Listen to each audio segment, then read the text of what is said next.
Hey guys, Moontix here, and in today's video I am going to explain Futakuchi onna. So sit back and let's dive into our today's video. I am sure we already know who Futakuchi onna is, but if you don't know who she is, then don't worry, this video is for both people who know Futakuchi onna and who don't. Futakuchi is a monster in Mimic Book 2 and is one of the most favorite character in the community.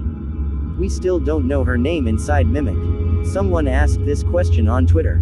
Will she have the same name as the urban legend? Muck replied saying, "You will soon find out," which means it might or might not be named Futakuchi. But the only thing we know that this character is inspired from Futakuchi onna. And in today's video I am gonna explain the urban legend of this famous yokai. A Futakuchi onna is a type of yokai or Japanese monster. They are characterized by their two mouths, a normal one located on her face and a second one on the back of the head beneath the hair. There, the woman's skull splits apart, forming lips, teeth and a tongue, creating an entirely functional second mouth. A lot people use to say the second mouth which is behind her head is a second demon, and it is said the second mouth is controlling Futakuchi. But this is a lie. Futakuchi onna isn't controlled by her hair is controlled by her. She uses it to eat and uses her hair like hands.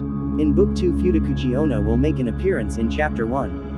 And from the latest sneak peek we saw Futakuchi onna is chasing us in a maze or a house.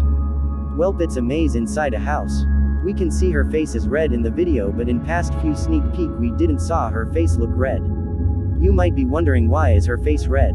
Well, I think her face turns red and her hair starts moving when she chases us. We can also see in the clip our screen isn't zooming like it does when a monster chases us. This means the zoom effect is removed. Which I think it is good, cause it ruins a player's experience and makes it hard to see.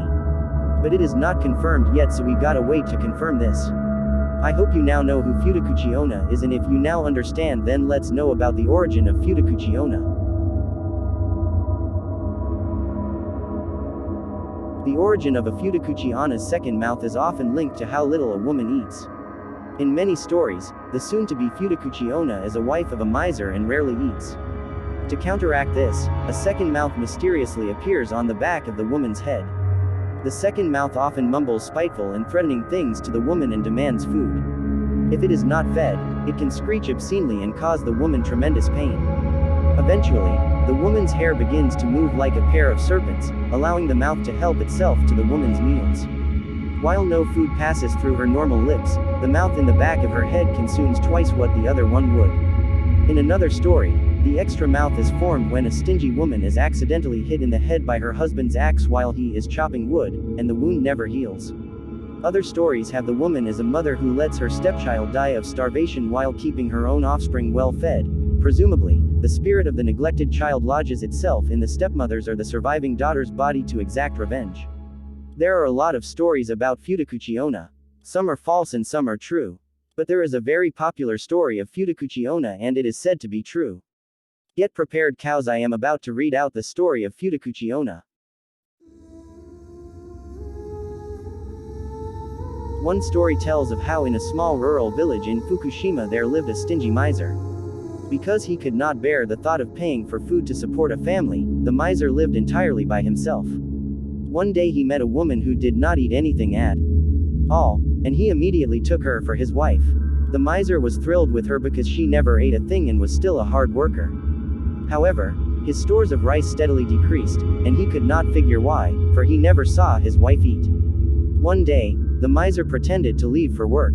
In truth, he stayed behind to spy on his new wife. As the miser watched from a hidden location, his wife untied her hair, and revealed a second mouth on the back of her head, complete with ghastly lips and teeth. Her hair reached out with tentacle-like stalks and began to scoop rice balls into the second mouth, which cooed out with pleasure in a vulgar, raspy voice. The miser was horrified and resolved to divorce his wife as soon as possible. However, she learned of his plan before he could act on it, and trapped him in a bathtub and carried him off into the mountains. The miser managed to escape. He hid in a heavily scented lily marsh where the Futakuchi onna could not find him. Hope you enjoyed today's episode. Make sure to leave a like for more videos like this. Subscribe if you are new here. This was Futakuchi onna explained. Hope you learned something new about Futakuchi, and let me know in the comments sharing your thoughts about this yokai. Thanks for watching, and I'll be seeing you guys in the next video.